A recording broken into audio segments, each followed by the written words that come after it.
مساء الخير يا اصحابي، ازيكم؟ عاملين ايه؟ يا رب تكونوا بخير وكويسين وفي احسن حال دايما يا رب. هنبدا مع بعض النهارده فيديو جديد، اتمنى من الله يعجبكم. بس قبل ما نبدا ما تنسوش بس تعملوا لي سبسكرايب لو انتوا لسه مش مشتركين في القناه، وتفعلوا زر الجرس علشان يوصلكوا كل حاجه جديده انا بنزلها. ويا ريت لو عجبكم الفيديو النهارده وكملتوا معايا للاخر تدوسوا لي لايك للفيديو ده. الفيديو بتاعنا النهاردة يخص الترطيب بمناسبة ان احنا في الشتاء، وطبعا الشتاء يعني جفاف، يعني رطوبة شديدة، يعني حاجات كتير جدا جدا يعني بتحصل كده في الشتاء. فاحنا عايزين نرتب على قد ما نقدر، فهنتكلم في شوية حاجات النهاردة تخص الترطيب. بس قبل ما نتكلم عن اي منتج يخص الترطيب، لازم تكوني فاهمة نقطة انك لازم تشربي مية. المية بتأثر جدا جدا جدا في الجسم وفي ترطيبه ونضارته. انا لما قعدت فتره كده، طبعا اول ما بدأ يهيل الشتاء طبعا الميه قلت. الميه بتقل من الجسم بشكل كبير، لان احنا بنبطل ان احنا نشرب ميه عكس الصيف. بنبقى شغالين ما شاء الله عصاير وميه وسقعه والكلام ده كله. بس بطلت ان انا اشرب ميه، لقيت وشي فجأة كده ظهر عليه قشور وجفاف بسبب ان انا ما بشربش ميه. فالميه قد ايه مفيده جدا جدا، حتى لو بتستعملي كريمات حاجات وحاجات غاليه، لازم المية تكون اساس. لو انت من النوع اللي بينسى يشرب المية زي حالتي، في تطبيق كده حلو بيفكرك كل شوية تشربي مية. بيبقى ظابط نفسه على وقت معين، مقسم الوقت ده على فترات متساوية، ان انت كل فترة تبدأي تشربي مية، او يفكرك ان انت تشربي مية. فحتى لو جنبك ازازة صغيرة، كل ما التطبيق يجيلك بيه اشعار تقومي شاربة المية، هتلاقي نفسك في اخر اليوم شربالك كام ازازة كده صغيرين حلوين. فده بالمعدل الطبيعي بتاعنا كويس، احسن من انك ما تشربيش خالص. بعد كده بقى عندنا اول حاجة تخص الترطيب، وهو حبيبنا وحبيب الجماهير كله، وهو الفازلين. ابسط وارخص حاجة ممكن تلاقيها او ترطبي بيها جسمك في الشتاء، وخصوصا المناطق اللي بتكون ناشفة زي الركب والاكواع. والركب والاكواع والحته اللي هي بتاعه العظمه اللي هي عند رجلك من تحت دي، اللي هي بتبقى بازه دي، وانت بتتودي كده هتلاقي في عظمه طالعه ناشفه كده في رجلك القدم من تحت. فدي كل الاماكن محتاجه ترطيب. وطبعا الترطيب برضو للايدين والرجلين ده يعني ممتاز ممتاز ممتاز. بس البشره ما تنفعش، لانه مادة تقيلة، وبتمنع بيمنع الهواء ما بين البشرة وما بينه، وبيعمل حاجات كتير مش حلوة في البشرة، فبلاش للبشرة. هو احسن حاجة اي منطقة في جسمك عموما، وكعب الرجل، الركب، الاكواع، ممتاز ممتاز ممتاز. فيعني بصراحة يعني لو انت خلاص ما عندكيش اي حاجة ترطبي بيها، هو ده حلو قوي. ده قاعد معايا عمر. دي بقالها الازازه دي، بقالها العلبه دي بقالها يعني كتير، ده تقريبا من الشتاء اللي فات، وخلاص هي بتخلص اهي. بس يعني حلو. في حاجة عندنا وهي الكريم بتاع يوري كير، ده كويس برضو. بس للركب والاكواع برضو وكعب الرجل والايد من هنا. بس ما نفضلش او ما نصحش بيه للبشرة خالص. البشرة لازم تكون كده في حاجة معينة ليها مخصوصة.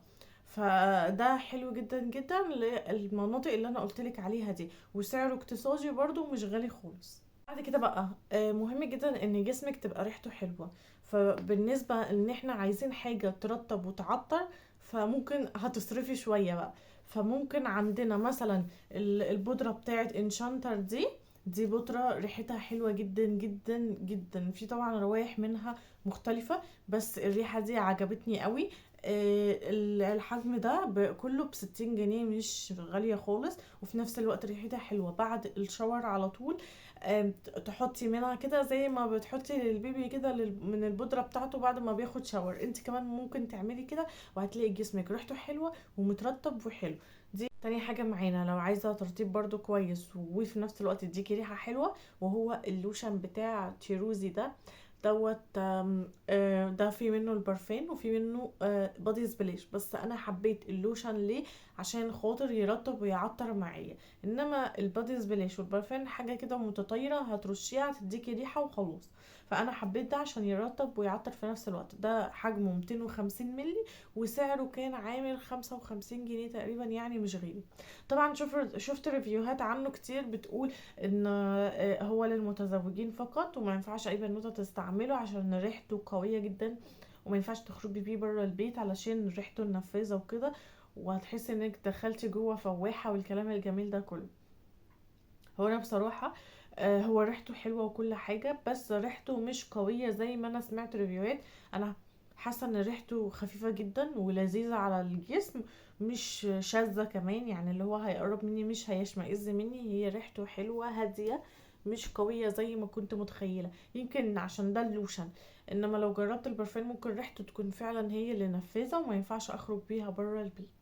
ده بقى طبعا رجلنا ليها علينا حق، ولازم نهتم بيها وندلعها.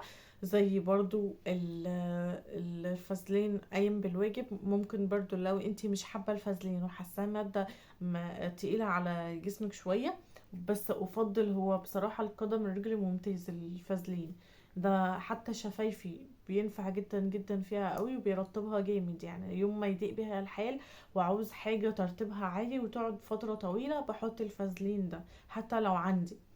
بعد كده عندنا بقى البتاع ده، الكريم من اماندا. كريم من اماندا ده لترطيب القدم. ده حلو، ده كان عامل برضو 55 جنيه تقريبا. ده كويس جدا جدا لتشققات القدمين. مكتوب عليه ان هو فيه يوريا وحمض السلسليك وفيتامين اي. بيعالج التشقق وبيعالج الجفاف وبيرطب كويس جدا. انا بحطه قبل ما انام بعد ما بغسل رجلي طبعا اخر مرة في اخر وضوء، وبحطه قبل ما انام والبس عليه يا اما شراب يا اما لكلوك. بس لو انت عندك الشراب السيليكون اللي احنا اتكلمنا عليه في فيديو قبل كده، ده هيكون كويس جدا في ترطيب، هيحافظ على ترطيب رجلك اطول فترة ممكنة. بس انا طبعا رجلي مش من النوع المتشقق جامد لان انا مهتمة بيها، وبحط بس منه. وبعد كده بحط بلبس اللكلوك بتاع رجلي بتاع الترنجات الشتوية بتاعتنا، وبتطلع بصراحة بصحى الصبح بلاقيها ناعمة وجميلة. في برضو عندنا ترطيب الشفايف طبعا. يا اما ترطبي بالفازلين زي ما قلتلك، او ترطبي باي حاجة عندك طبعا هتلاقيها. انا بس بديكوا امثلة، مش شرط الحاجة اللي انا بوريها لك في الفيديو تروحي تجيبيها. اللي عندك واللي متوفر عندك رطبي بيه، المهم انك ترطبي وتهتمي بالنقطة دي بس.